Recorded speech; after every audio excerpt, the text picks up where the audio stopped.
Je crois que je n'ai jamais vraiment changé d'avis, si vous voulez.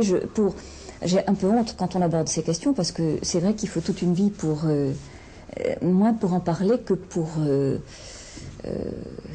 justement le donner à sentir. Bon. Quant au mot féminisme, je n'ai jamais dit que j'étais féministe, parce qu'en France, ça a des connotations que vous savez, qui sont...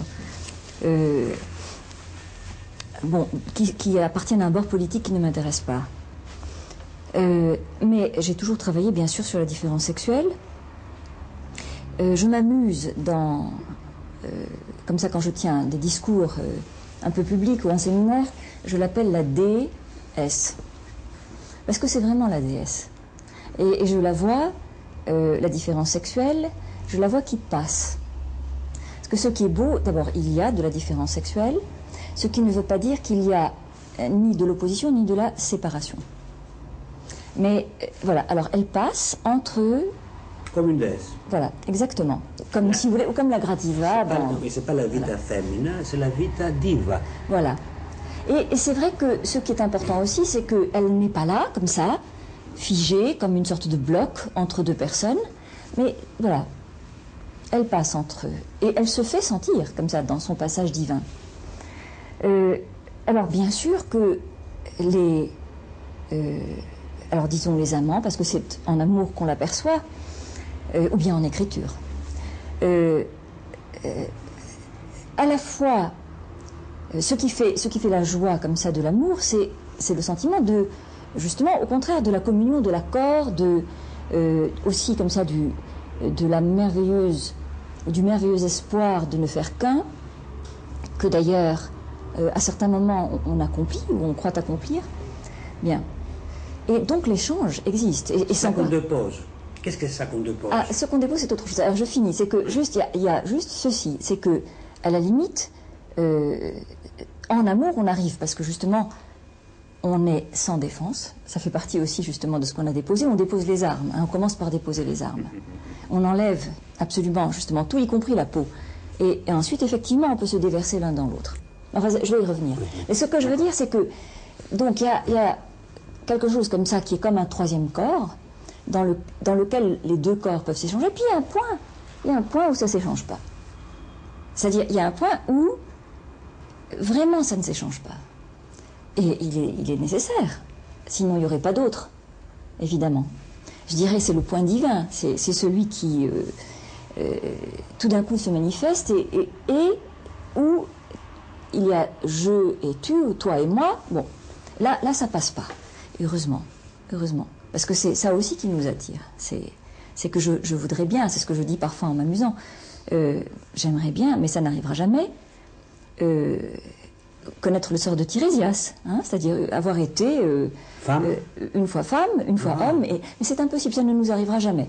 Et c'est ce qui nous permet aussi, bien sûr, de nous désirer, de nous chercher, etc. Mais enfin, disons que ce qui est très important, c'est de savoir qu'il y a une zone comme ça d'échange qui est immense, et puis un point d'inéchangeable à partir de quoi tout existe.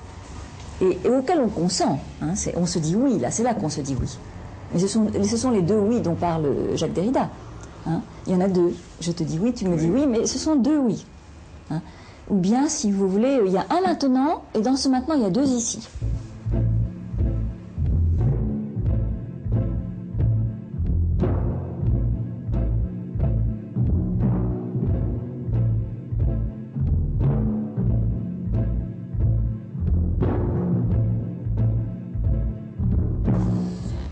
Mais moi je pense que je dirais la situation, ce qui serait le tragique sous sa forme la plus moderne, en amour, c'est que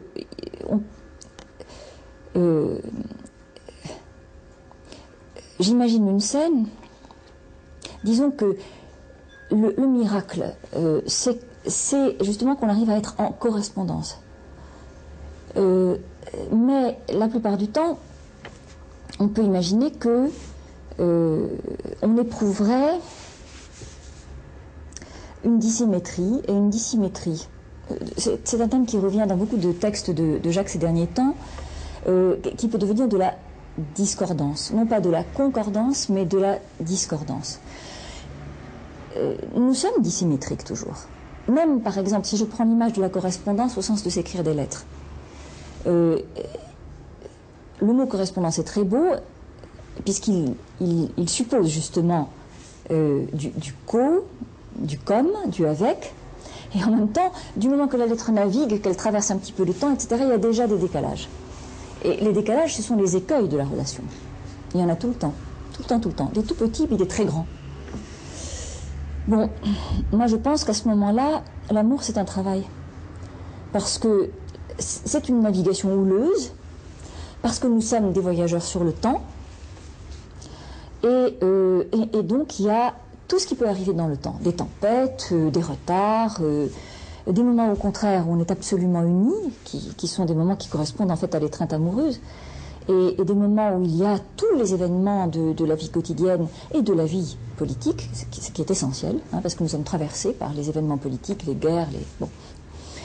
Et à ce moment-là, c'est vrai que comme ça, ce corps amoureux, il peut craquer, et il faut réparer. Il faut réparer sans arrêt.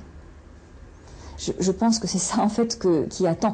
Disons qu'il y a un moment comme ça, le moment du commencement de l'amour, où on n'a pas besoin de réparer parce que dans une sorte comme ça d'immense exaltation, on arrive à ces points d'incandescence et d'union. Bon. Mais après, et dans la durée, qui est d'ailleurs la mise à l'épreuve de l'amour, parce que l'amour ça doit durer, il faut réparer sans arrêt. Un petit bout de voile qui a été déchiré, une petite trou dans la coque, enfin, constamment.